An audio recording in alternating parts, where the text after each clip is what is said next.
someone who's missed time due to injuries, but he knows this offensive system, coming over from the 49ers along with Mike LaFleur and Robert Saleh, and has actually been quite effective from a fantasy standpoint when on the field. Outside of 2020, which was mostly a lost season for Coleman, he averaged almost 9 touchdowns per year over his previous 4 campaigns, of which more than a third of them came in the receiving game. Touchdowns are volatile, I get that, and they can be hard to come by in this bad offense. But the point is that Coleman has found ways to produce in the past. And given the circumstances, it really feels like he's the perfect candidate to start the season atop New York's depth chart and slowly give way to Carter as the season goes on. I'm pretty cool with that considering he's totally free. I expect the Texans offense to be bad this year. I'm sure you do too. But I'm never opposed to taking a low-risk shot on their starting running back if everyone is fading them based on the assumption that they won't score points. Yeah, it's true. The Texans probably won't score many touchdowns this year. But neither did the Giants in 2020, who finished dead last in offensive touchdowns with 1.6 per game. But what if I told you Wayne Gallman was the RB6 from week 7 through 14 in the 7 straight weeks he saw double-digit carries? Or that James Robinson was the year's RB7 despite the Jaguars going 1-15? I could run down a huge list of awful offenses that still produced quality running back seasons, but I'll give you one that seems more appropriate. In 2019, only 2 teams averaged fewer offensive touchdowns than the Broncos, yet Phillip Lindsay was a 1,000-yard rusher and a top 20 fantasy running back. You see what I'm saying here? Yeah, the Texans are going to suck. We all know that. But Lindsay appears to be at the top of the depth chart and poised to take the lead role in this backfield. And the reason Houston sucks is why he's being drafted as the RB46 with an ADP of 148.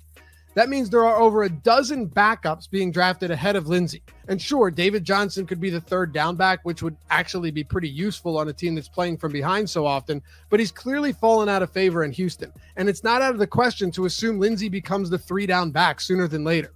He posted back-to-back 1,000-yard seasons in Denver before missing 5 games and playing behind Melvin Gordon last year. But Lindsay is a capable runner and pass catcher. We all know football season is the greatest time of year, but drafting season's a very close second. So whether you're drinking and drafting with your boys for your annual home league or preparing for your next high-stakes draft, the top priority remains the same: winning, and more specifically, winning money. And what better way to do that than by drafting a beauty? That's why you've got to check out our brand new draft kit at Awesemo.com, created by experts who have profited over $7 million playing fantasy sports. These guys are going to help you crush your drafts this year with tools like the Draft Wingman that's powered by projections from the #1 ranked daily fantasy sports player in the world, Awesemo himself, and includes a one-of-a-kind recommendation engine that takes into account your prior picks to ensure a well-rounded team and optimal draft. Draft Wingman is also outfitted with best ball-specific recommendations, including our stack highlighting feature, which helps you complete your all-important best ball stack. If you're looking for more details, or maybe you're already down to join us for an incredible NFL season, click the following link and use the promo code WR, that's WR, to get the entire draft kit for only $9.95. We'll see you over there.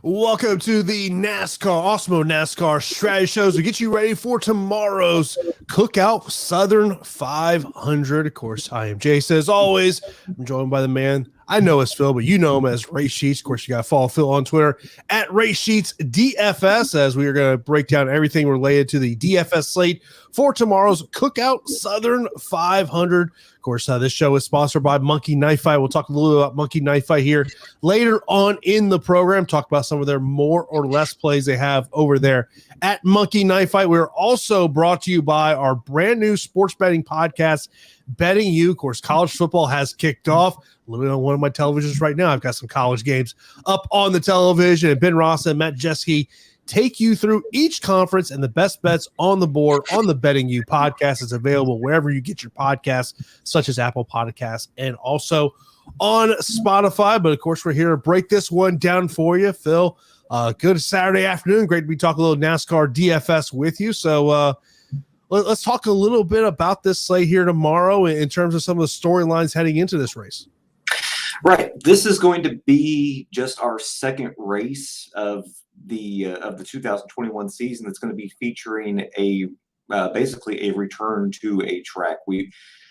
You sort of had that at Pocono, but I'm not really going to consider that. It was a back-to-back race, but the only other race that we had was Atlanta, and now we're back at Darlington. People remember that first race happened back on Mother's Day weekend. That was a race that was primarily controlled by Martin Truex Jr. So now we fast forward a few months, and we have different expectations for this race based on the it's going to be a bit hotter. It's also going to be a afternoon transitioning into an evening race, and then also just about the current form for some of these drivers, how they're currently doing in the 750 horsepower package. In terms of roster construction, I know you wrote over at Awesemo.com your preview piece, which people can check out right there at Awesemo.com about in terms of how we're developing our lineups in terms of this one with that dominator / place differential. You talked about a 1 dominator possibility, but you also mentioned about a 2 dominator possibility. Right. In the spring, back in that May race, this was basically a singular dominator build, Martin Truex Jr. And if people have the race sheets, they can turn back to that Goodyear 400 and see the optimal lineups from DraftKings and FanDuel. We'll see how all of the loop data broke down. And Truex, he led 248 laps, scored nearly 140 DraftKings points, hit 100 FanDuel points, and it was so much that basically you just needed a singular dominator, but Larson ended up making the optimal lineup just because practically Truex did so much in that race that the threshold for Larson to be optimal was just barely hitting 5x. We saw that kind of repeated that next week at Dover. We saw it repeated at Nashville, but my belief is, since this is going to be nearly a 400 lap race, and you've also got the transition of some people are going to have their cars better set up for the day portion of this race, and then some teams will have this set up better for the night portion of this race. And really the key is kind of finding that balance in between the two different setups for the two different times of day. I do think that this is going to lend itself to being a 2 dominator build, whether you're talking cash, tournaments, DraftKings, or FanDuel. So, if you want to go with the idea that one driver is going to run away with this race, like we've seen in other 750 horsepower package, high tire wear races, then by all means go ahead with that. There's plenty of place differential to build around that. But I think for myself, for the majority of my lineups, it's going to be a 2 dominator build this week. And one of the things that we were talking about right before the show is that you're going to be paying attention to the races today to kind of in terms of this track with the repavement. Yeah, Darlington just out of nowhere let everybody know last week, hey, turn 2's been such an issue with water seeping up through the track that we just went ahead and repaved it. And people are like, okay, well, that's fantastic news. We really weren't anticipating that. And now that just kind of gives us another factor to bake into how we believe that this race is going to go down.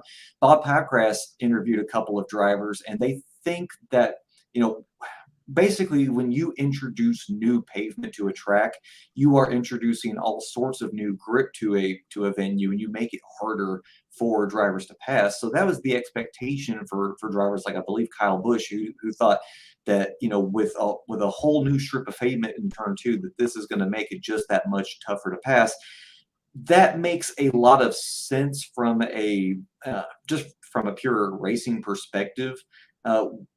It'll be determined. If you've got time, step away from the college football games this afternoon, turn on the Darlington Xfinity race that's about to go down, watch the trucks race tomorrow. It's going to start at noon Eastern, and see just how hard, or if things even change at all with this new pavement in turn 2. Because if it does change things and it just immediately makes it that much tougher to pass, then that's going to change our early perception of what to do with these drivers up front.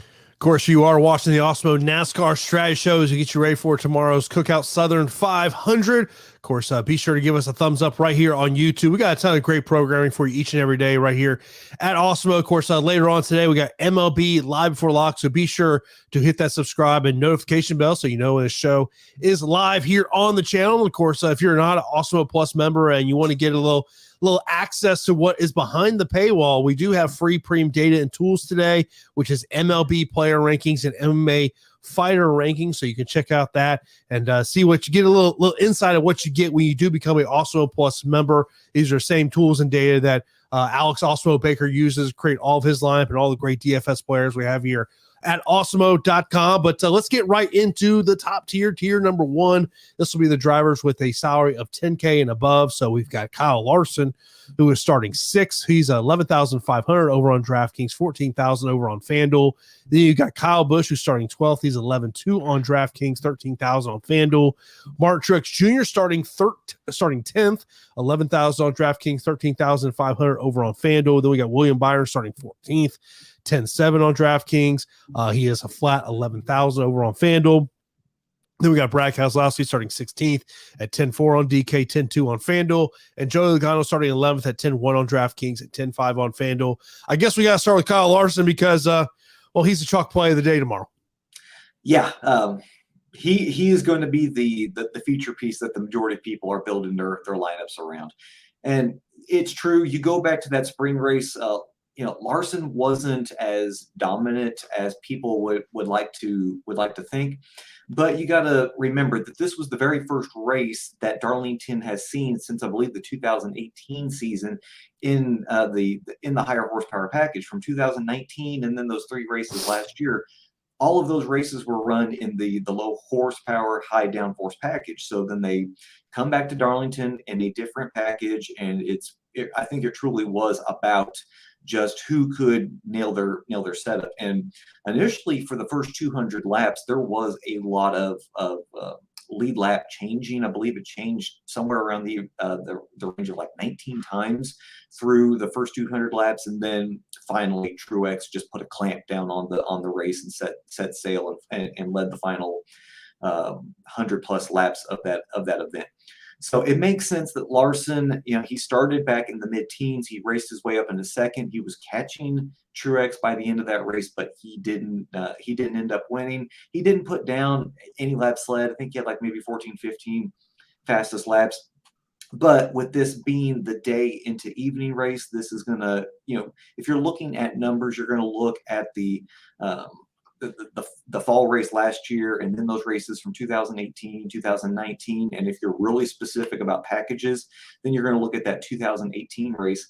And in that 2018 race, Larson he ran away with this event. He passed Denny Hamlin about lap 18, lap 19, and he set sail. And he had some late pit issues, but he eventually got passed by Brad Keselowski and finished third that day. But you look at these numbers, even with no laps led here in that spring race, since 2018, Larson is averaging 42 fastest laps and 109 laps led. So if you take out that spring race last year where everybody was just kind of figuring out this track once again, then those numbers exponentially increase.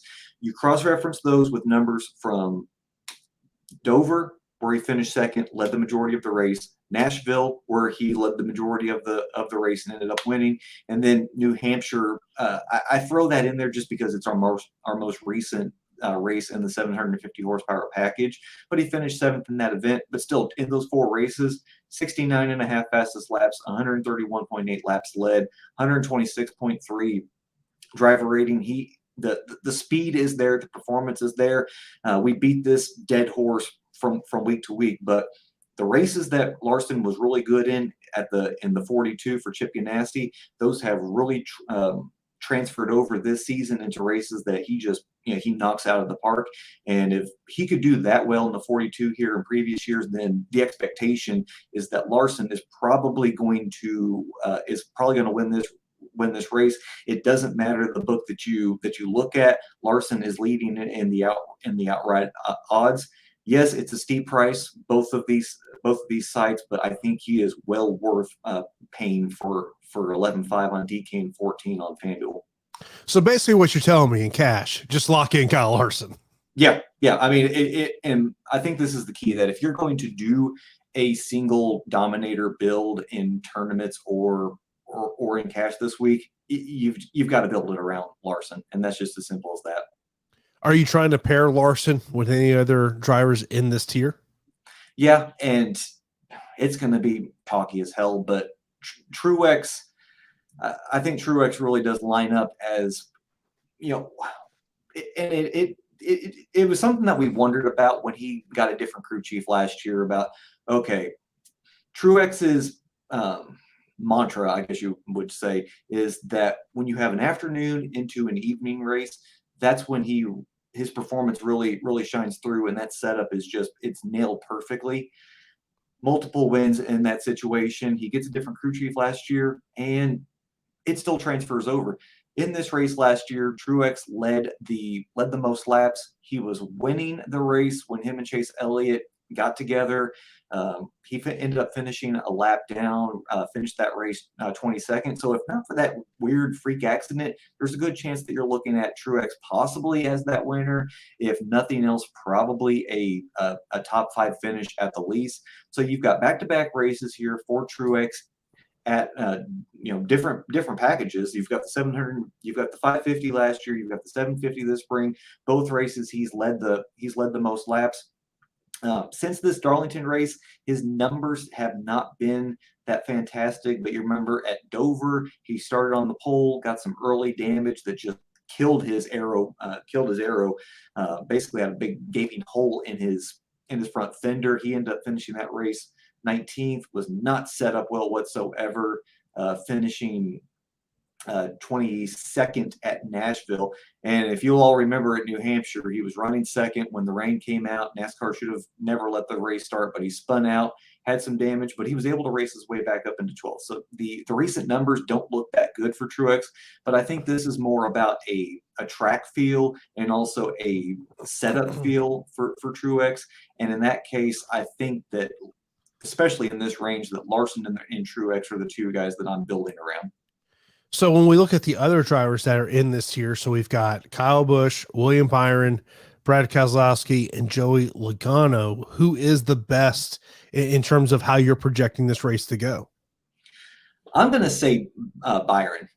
The 3 races in this package that have been at high tire wear venues, you've got a 4th at Darlington, you've got the 4th at Dover, and then you've got a 3rd at Nashville. If you consider other higher tire wear venues that intermediate ovals, like talking about Homestead, well, Larson led the most laps in that race and ended up winning that race.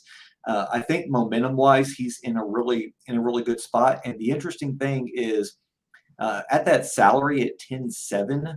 starting 14th, I question what his ownership is going to be. If I go here to the top drivers tool and I look at Larson's projected ownership, it's definitely interesting. It's a jumping off point. So I don't think that you can do a Larson Truex Byron combo. That's probably going to eat just way too much of your salary, and in that situation, you're going to be dealing with these punt plays that I just don't want any access to this weekend. So in that case, I think Byron is specially set aside for your second driver in for a single dominator build. Don't worry, we will play the game. How low can we go later on in the show? Don't worry, we will get to how low we can go. But do want to let you know about a promo we do have going on over at Awesemo.com as college football has kicked off, and we have launched our inaugural college football DFS package. You got to use the promo code TAILGATE.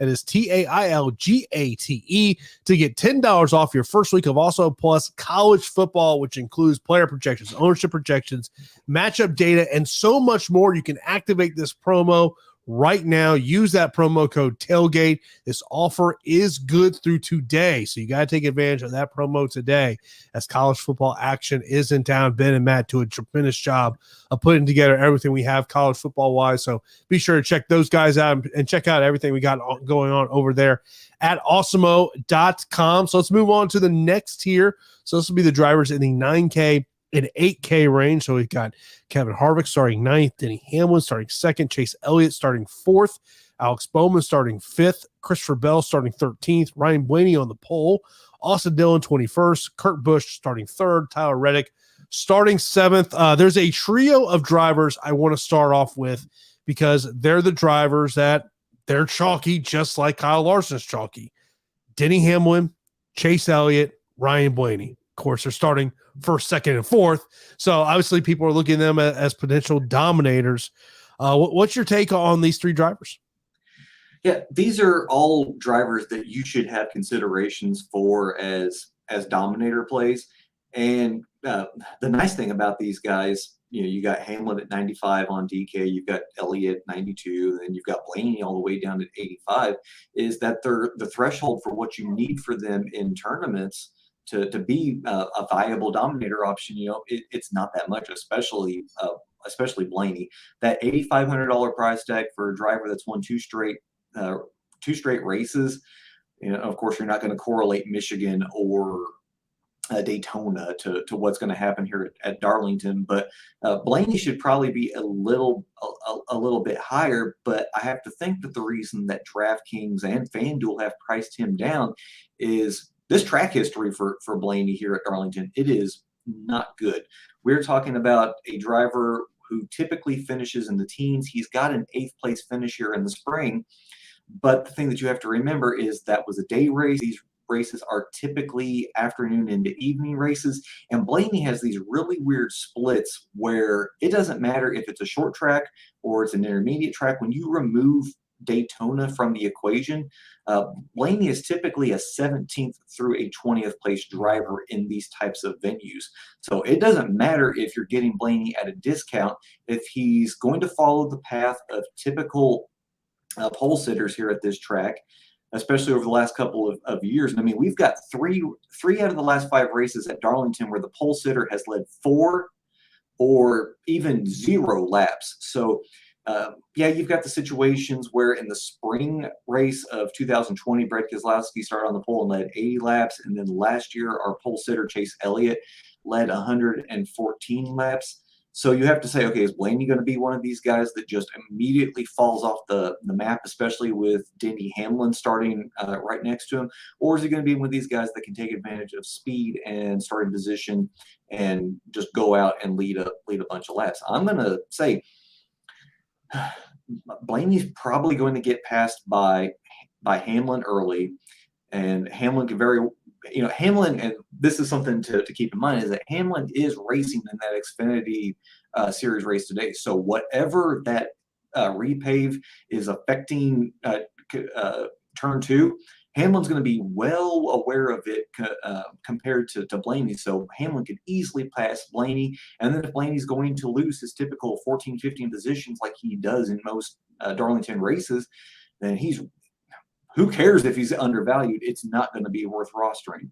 So in that case, I'm definitely looking at Hamlin as a potential dominator. He won the 2nd spring race here that was a late evening into night race. He's got a bunch of top 5s in the Xfinity Series. He's won 5 of his 13 starts. The stat that I put for the Xfinity article was that out of the nearly 2,000 laps that Hamlin has raced in the Xfinity Series, he's led a quarter of them here at Darlington. He's been really, really good.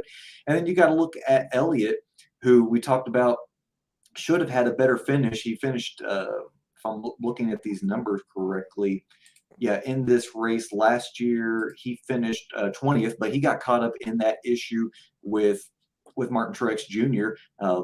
Led a bunch of laps. He's a guy that you have to consider as a potential dominator as well. And I mentioned about a question we got about Denny Hamlin from JJT over in the YouTube chat saying, if Hamlin wins today, does his ownership go up for tomorrow? I don't know how much more his ownership can go up because he's already going to be a very popular play. Yeah, looking here at what Alex has projected, I think the only way that it goes up is Hamlin leads 75% or 90% of the race. And I have seen some questions about this, and yes, Hamlin is dealing with some personal stuff right now. I mean, it is all over NASCAR Twitter. So just what his state of mind is going into this race, who knows? It's something that you can't exactly weigh in. Like if you want to say that, okay, he's dealing with these personal stuff and it's going to be weighing him down, and Hamlin is already a bit of a mental midget when it comes to practically everything. So he's gonna suffer. Well, there's no way to truly say that that's going to happen. Heck, with all this crap going on, he might find a way to find some actual motivation. So whatever people are weighing against Hamlin because of what ended up happening this week, I think it's just something that you're just not really going to consider for your DFS process. So when we're talking about this tier, there's only 2 drivers in this tier that are not starting in the top 10. That's Christopher Bell starting 13th, Austin Dillon starting 21st. So obviously a ton of potential place differential there for Austin Dillon. Yeah. It's a shame that Dillon isn't cheaper, but there's a reason that Dillon is $8,300, and it's because he's typically a top 10 to a top 15 driver here at Darlington, and he's been pretty consistent in that same range. 16th in the spring race, and then 14th at Dover, and then 12th at Nashville. So that does make you consider, all right, so if he's starting 21st, and my hope is that he's going to finish somewhere around probably 11th or 12th, but he's most likely a top 15 driver, then really what's his ceiling, and is it going to make sense rostering him at these salaries? And I really question. I think that you can get better value from some of these cheaper drivers that we're going to talk about in the next tier. And briefly mentioning Bell is going to pick up a lot of ownership between today and tomorrow. I've already seen a couple of people touting him as a kind of off the wall GPP play potential winner. And the ownership right now is looking pretty tasty, that if you were wanting to go down that road and play him, because I think you can get to a Larson Truex plus Bell Bell lineup. It's definitely attainable, but don't be surprised if the ownership that is projected right now is not the ownership that ends up happening tomorrow afternoon. So the other drivers that you haven't had a chance to talk about here yet in this year. So we got Kevin Harwick starting 9th, Alex Bowman starting 5th, Kurt Busch starting 3rd, and Tyler Reddick starting 7th. So are any of these drivers in the love/hate column this week? I wish Reddick were cheaper. Reddick is a driver that I could easily see starting 7th, finishing 7th, getting somewhere in the neighborhood of 15 to 20 fastest laps, especially the more that he's going to ride the rim of the track. And he's another driver that's making a start in the Xfinity Series today, so he'll get a clue of what that turn 2 is like for tomorrow's race. But he's not safe for cash. He's not a guy that you can depend on as a dominator. But if he can, I think that if he can gain enough fastest laps, he's one of those guys that could easily sneak his way into an optimal lineup because of those fastest laps and finishing position points. Of course, we are sponsored by Monkey Knife Fight. With Monkey Knife Fight, you are in charge. All you got to do is go over to monkeyknifefight.com to sign up. And when you sign up, be sure to use that promo code Awesemo for an instant first match deposit of up to $100. Of course, they're all about the more or less over at Monkey Knife Fight. I want to mention about 2 of the more or less contests that they have over there. First up, we've got more or less on Kyle Larson, Martin Truex Jr., 20.5 fantasy points for Kyle Larson, 18.5 for Martin Truex Jr. What's your thoughts on these 2 props over there? Both of these guys, these are the drivers that I'm projecting to lead the majority of the laps tomorrow, pick up a top 5. So in that case, I think both of these guys are going to hit that more mark. And in the other one, we got Denny Hamwin and Kyle Busch. So Denny Hamlin, 18.5, Kyle Busch at 17.5. Hamlin is a trickier one. I think that you're probably looking at another top 5 finish for him. But what you're going to need for him in order to get this over 18.5 is he's going to have to be the early dominator, pass Blaney early on and then hold on to that lead after the competition caution. Can he do that? I think so. So we're going to take the more on Hamlin. But when it comes to Kyle, his splits this year suggest he is a much better driver in that 550 horsepower package versus this year. Yes, he's got really good past Darlington numbers, but I'm looking more at form instead of track history. And in that case, we're taking less on Kyle Busch. And of course, be sure to check out monkeyknifefight.com. You see it right there on the screen. When you sign up, use the promo code Awesemo for an instant first match deposit of up to $100 on your first deposit. Appreciate their support here on the Awesemo NASCAR Strategy Show. Of course, now we'll move on to tier number 3. This will be the drivers in the 7K and 6K range. So we got Chris Buescher starting 34th. Matty D starting 30th, Ross Chastain 23rd, Daniel Suarez 26th, Cole Custer 31st, Eric Almirola 8th, Ricky Stenhouse Jr. 29th, Ryan Preece starting 18th, Michael McDowell starting 15th, Chase Briscoe starting 24th, Eric Jones starting 22nd, and Bubba Wallace starting 17th, and Ricky Stenhouse Jr. starting 29th. People are liking him here this week. Yeah, you need options that are going to give you place differential, that are going to give you a floor. And in this 6K range, it really does kind of feel like Stenhouse is maybe the safer of the bets, especially with that starting position. There are cheaper guys that I do like that you can play in cash here, but at his range, he's $1,000 cheaper than this gaggle of Buescher, Matty D, and Chastain, and you can even throw in Suarez for that. For what that's worth.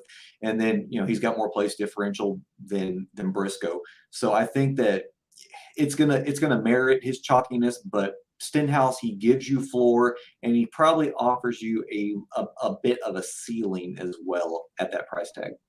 We talk about place differential in this tier. You look right at the top of this tier, Chris Buescher starting 34th and Matty D starting 30th.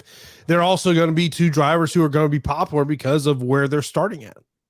Yeah, Buescher, it's really odd. Last year, his first season in the 17, those numbers at Darlington in three different races, they were not good. It was a 33rd, a 23rd, and a 26th. But then everything outside of that, you've got a 13th back in 2018, you got a 12th in 2019, and then they return in the spring, and he finishes 9th, made his way into the optimal lineup thanks to finishing position points. What I'm looking for in tournaments as far as drivers who are starting near the front and can finish near the front so as to avoid getting lapped and then having that basically cut them under their legs in terms of their ceiling. That's what Buescher did last year and in this last race in the spring race. Well, now he's got tons of place differential. Yes, he's going to be expensive, and yes, he's nearly I think $1,400 more than he was in the springtime. But his floor is really good, and then that ceiling is really good too because of all of this place differential. In terms of a driver that doesn't have the place differential, that's Eric Almirola, who's starting 8th. He is the only driver in this tier that is starting in the top 10. Do you want to get to an Eric Almirola? Yeah, Almirola is probably the guy in tournaments in this range that I'm going to find myself getting to, namely one to get off of all of the place differential drivers because you went down the board. Buescher in the 30s, Matty D in the 30s. Then you've got Chastain, Suarez in the 20s, Custer's in the 30s. Then you get down to Stenhouse, who's going to carry some ownership. Preece and McDowell are two drivers that I'm just looking to stay away from. Preece's DraftKings has a fascination with Ryan Preece right now where they can't get his salary back down to where it should be. He got priced up at I believe it was like 7,300 when he was starting in the 30s, and the DraftKings algorithm just can't push him down far enough. So he's stuck in a range that I don't think he has much value whatsoever. Almirola is capable of starting top 10, holding position all night, gaining some fastest laps, and then finishing in the top 10. If you're debating Reddick versus Almirola, I think you have to go Almirola simply because of the $1,000 savings that you get, which is going to allow you to either not dabble in the punt plays or spend up for one of these place differential drivers. You look at Almirola's history here, regardless of the horsepower setup, he's typically a top 15, top 10 driver. He had a 37th place finish in the spring, but remember, that was when Almirola if he didn't have bad luck, then he would have had no luck whatsoever. He finished 37th in that race, and then the very next week at Dover, he crashed out again. I believe it was on lap 4 and finished 37th. But you look at Nashville, a track that we're using as a corollary to this, he finished 4th, had some fastest laps, and then you go to New Hampshire, and of course he ended up winning that race. So I do like the prospects of Almirola in tournaments as a top 10 play. Yeah, you mentioned about Preset and McDowell. You're in the majority of people that don't want to get there. Based on what we have over their projections, of course, you can get access to our projections by becoming an Awesemo Plus member. If you just want a NASCAR pass, you can just sign up for a NASCAR pass. But if you want to get the full pass, you get everything. Be sure to go over to awesemo.com/join to sign up for an Awesemo weekly pass or monthly pass, whatever pass that you are looking for there. In terms of some other drivers that we really haven't talked about there, you mentioned about Chastain and Suarez and Custer. Obviously, there's a place differential there. Briscoe and Jones, there's there as well. Bubba Wallace, he's 17th. He's in the very bottom end of this one. But as you look at some of those drivers that you've kind of penciled in and say, you know what, they may be kind of that last driver in on a lineup. I question just how chalky he's going to be, and if I look here at the ownership for Chase Briscoe, it's fair, but when you've got Ricky Stenhouse starting where he's starting, it's gonna naturally just soak up so much ownership. But Briscoe, his one start in that spring race, finished 11th. His numbers since then in this kind of setup, the 750 horsepower package, high tire wear, it's not been good. 35th at Dover and then a 31st at Nashville. So you have to say, okay, is there something about Darlington that fits Briscoe better than these other high tire wear tracks? And I think that you can make that case. If people will remember, going back to when racing started again last spring, it was a Tuesday night Xfinity race, and Briscoe legitimately beat Kyle Busch in that race to win that event. So perhaps there's something about Darlington and its setup that fits Briscoe's racing style better than these other venues. In any case, you need place differential down in this range. You need a driver that's going to have a better equipment than other people, and Briscoe's going to offer that hands down better than Priest, McDowell, or Jones. There is a question about Bubba's viability versus Briscoe's, but with that 19th starting position and where he's been in this package, where he's been at Darlington, I just really don't see much upside with Bubba. In fact, if people look at the race sheets, I don't have Bubba identified for anything. He's not a cash play to me. He's not a tournament play. He's just kind of a guy that maybe if you end up with some in 150 max builds, then you're probably just doing that just to give yourself some access to him in case something crazy happens like New Hampshire, where somehow Bubba ended up at New Hampshire being the best finishing Toyota out of all of the 5. So I mean, you can't rule out any scenario, but in 20 max and 3 max, I think Bubba is definitely a driver that you're staying away from. Let me mention this question over in the YouTube chat from JJT. And of course, if you have any questions, you can line those up at YouTube or over in our Slack channel as well. He says, after watching the spring race, it seems a lot of drivers found the inside wall. How do you account for that? I think a lot of it was probably them just learning the differences between the high horsepower versus the low horsepower package. A lot of the guys were talking about just how slick this track was when you give them an extra 200 horsepower. And that's something that you should probably account for at the very beginning of the race tomorrow. I mean, it's going to be a hot start in Darlington, South Carolina. You're going to have to wait maybe an hour and a half, 2 hours before the sun finally crests and that track cools down and the grip necessarily increases. So that's what I would say, is that you give these drivers 200 more horsepower that they haven't had in a couple of years, and then those cars become a little bit more of a thing that's harder to handle. So it's now time to play that game. How low can we go? As we look at tier number 4, drivers out under 6,000. And it's for the most part, usual cast of characters for the most part. So we got Anthony Alfredo starting 32nd, Ryan Newman starting 19th, Corey LaJoie 25th, Quinn Hoff 37th, Cody Ware 33rd, James Davidson 36th, Joey Gase 35th, BJ McCoy 27th, Justin Yaley 20th, Josh Bilicki 28th. So, you know, I think of the Price is Right, you know, the guy that went up the mountain. So, like, how low can we go down that mountain to where you start to feel a little uncomfortable about rostering somebody? Oh, I think if we go below Corey LaJoie this week, then you're the little hiker and you're falling off the mountain, and you're being escorted to the green room there in CBS Studios. Alfredo, he kind of makes sense from a place differential play. Like, he starts 32nd. He finished 26th in this race. He did have a 17th place finish at Nashville. You remember so many drivers in that race had the wrong rotor set up and their brakes ended up cutting out and they ended up hitting the wall. So a 17th place finish for Alfredo could have just purely been based on the attrition of that race. He might pick up a few spots, and that's another guy that, if you end up with a couple of shares of him in 20 max, just so that you're not maxing out Newman or LaJoie, then that's fine. But out of the three of Alfredo, Newman, and LaJoie, I think Newman is the guy that I'm really focusing in on. Last 6 races here at Darlington, no finish worse than 23rd. They've been top 15 finishes the last 4 races.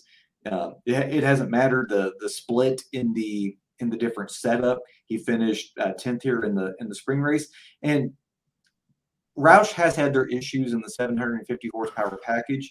But when you isolate the races like Darlington, like Nashville with the higher tire wear, Newman's done pretty well. He had a 23rd place finish at Dover, but then you go to Nashville and it was a 13th place finish. In fact, both him and his teammate Chris Buescher have really excelled in this package at the higher tire wear tracks. Newman is the poor man's version of Eric Almirola this week. He is a driver. Yes, he's got a bit more place differential than Almirola, but he's just a driver that you're hoping just hangs around that top 15, maybe picks up a little bit more than that, sticks around on the lead lap all night. And at 5,700 on DraftKings, 5,000 on FanDuel, you know, once again, he with a top 15 finish, he should hit that 5x value pretty easily. So I'm gonna throw 5 drivers at you. They're all punt plays, and tell me who the best option is. Quinn Hoff, Joey Gase, BJ McLeod, Justin Yaley, Josh Bilicki. Obviously, this is going to be for our players that are last driver in, and they just say, you know what, screw it, I'm going to go with the big punt play. Who is the best out of those? Oh, please tell me Justin Haley was part of this equation, because that's the driver I'm going to force him in there, even if he wasn't part of the equation. It's like, give me what's behind door number 5. Haley, and this is strictly looking at betting odds, is that the rest of these guys, they're all a plus, you know, stupid numbers. We're talking like 150 to 1. At least with Haley, you've got better numbers than that. It's strictly because of the equipment. Yes, Haley starts 20th. There is a lot of negative room for this pick to go bad. But in the spring race, Haley finished 28th. You're getting a driver that's going to have the Xfinity Series experience from today, so he'll get an idea of what turn 2 is like. And it legitimately is just a hope that, you know, Haley is going to lose a lap. He's probably going to lose a second lap, but that if Haley can just lose a couple of spots, maybe finish 24th or 25th, then he might score enough that it makes your very top-heavy builds actually viable. The rest of these guys, like yes, House starts 37th, and he could pick up a few spots, and so could Ware, so could Davison, so could Gase, and so could McLeod and Billicky. They finished too well at Daytona last week, so they're I think they're going to be victims of their own success, and they're going to fall back. But the rest of these guys, what is their viability? You need attrition. You need lots of wrecks. You need the hot and slick conditions of this race early on to provide lots of wrecks, situations where they can advance their position, where even if they do fall a lap behind, where they can pick up the lap, get back on the lead lap, and then just continue to survive wrecks. That isn't what happened in the spring. That's typically not what happens here. And I don't think that you want to count on that scenario happening. When we get to Martinsville, these guys are on board. I mean, they can very well, you can make the case that these guys can hang around in the back enough, survive wrecks, and then move up. But a place here like Darlington, I don't think that that's something that you want to count on.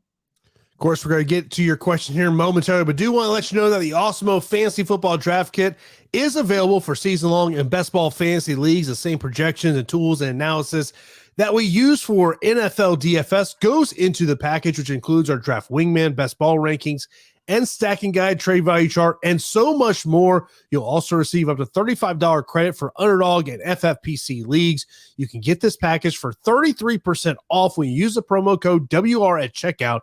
That's $9.95 for everything we have to offer for season-long and best ball. Of course, I'm sure everyone's just like myself as we're doing our fantasy drafts this weekend. I'm actually doing mine tonight, so definitely going to be taking advantage of that Awesemo Fantasy Football Draft Kit and save 33% now when you use that promo code WR. So let's get into the questions. Gabby says, I know it's early and no inspections have been done yet, but if anyone does go to the back of the field from the front, example, Larson, would you fade him? There's too many laps. With 367 laps on course, I think that if a guy like Larson or Truex does end up failing technical inspection, you can't rule him out. And quite frankly, counting on these guys to immediately take the, like if you were projecting these guys to immediately take the lead within the first 20, 30 laps, then that's probably a little out there. These guys were probably safer bets to move up after the first segment. So if that's what I'm projecting, even if they fail technical inspection and have to go to the back, then they're probably going to be in the exact same situation. Next up, Gabby also goes, would you have more ownership in drivers in the playoffs or still build your lineups based off normal roster construction? I think that you're this early on, because you remember this is the first race of the playoffs. I think that you're not straying too far away from your typical process. And in terms of course, if anybody has any additional questions, you can throw those in there in the chat. We'll get to those here as we start to wrap up this edition of the show. I mean, I know we focus a lot on DraftKings, but we look on the FanDuel side of the equation this week in terms of developing lineups. I mean, obviously we mentioned about Kyle Larson, you mentioned about Mark Truex Jr., but is there someone else that you say when we're talking about building blocks to start your FanDuel lineups, you need to be highlighting that driver as potentially someone to put in your lineups?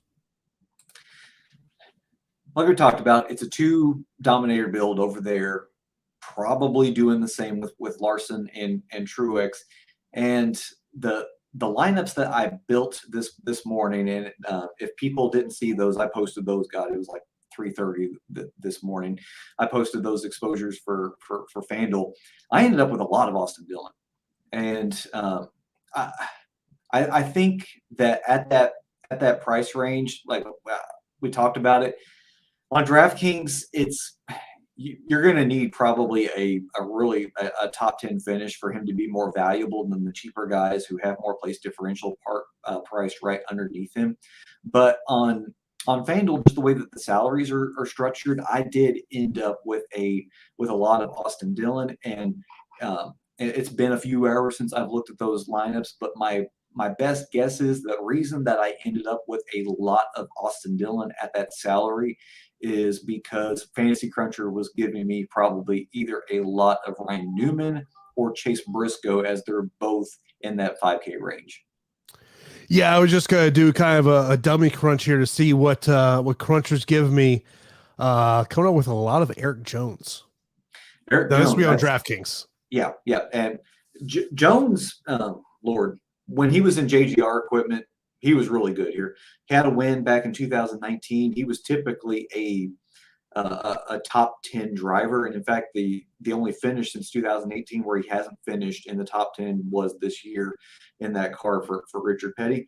But you look at Jones' finish in this type of scenario, the 750 horsepower package with high tire wear, 18th, 22nd, 19th, and then 19th back at New Hampshire.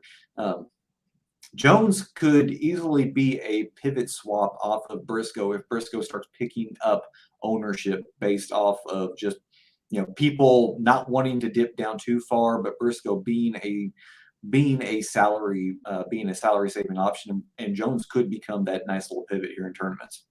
Of course, we always got a ton of great programming for you each and every day. Of course, if you're not subscribed also on YouTube, be sure to do that. Hit that notification bell so you know when a show is live here on the channel. Of course, coming up here later today at 6 p.m., Greg and Terry will have MLB live before lock to get you ready for tonight's MLB slate. Next up, let's finish up with this question. JJT says, how much Larson Truex in a 20 max? You talked earlier in the show how much you do like that combination together.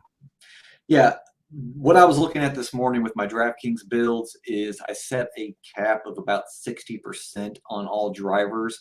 And what I ended up with was, I believe it was 12 out of 20 with each Larson and Truex, but those two got paired together just 5 or 6 times. So littered throughout there are a bunch of Larson plus Hamlin, Larson plus Chase, Larson plus Logano, a driver that we really didn't talk about that much.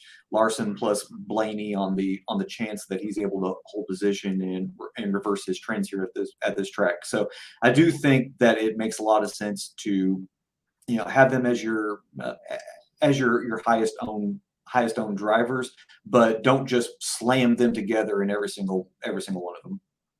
Yeah, it's Larson's ownership is going to be crazy tomorrow. So if you're doing multi-entry, that's something you definitely have to think about there. But that is going to do it for the Awesemo NASCAR Strategy Show. Phill, anything else you want to mention before we get out of here? Like we talked about at the beginning of the show, if you're in front of a TV, I know people don't watch TVs anymore, they just watch their computers, but if you've got access to NBCSN, turn on that Xfinity race, see how these drivers handle that turn two, because I think that's going to play a big role in our expectations for these potential dominators early on tomorrow. And that is going to wrap it up for this week's edition of the Awesemo NASCAR Strategy Show. We'll be back next Saturday, 3 o'clock Eastern time, to get you ready for next Saturday night's race there. It's going to be going on there. So, of course, as always, as you exit out the show, give us a thumbs up. If you're listening to also Awesemo Podcast Network, leave us a rating and review. We always do appreciate that. So that's going to do it for this edition of the Awesemo NASCAR Strategy Show, and we will see you next Saturday afternoon. Have a good day, everybody.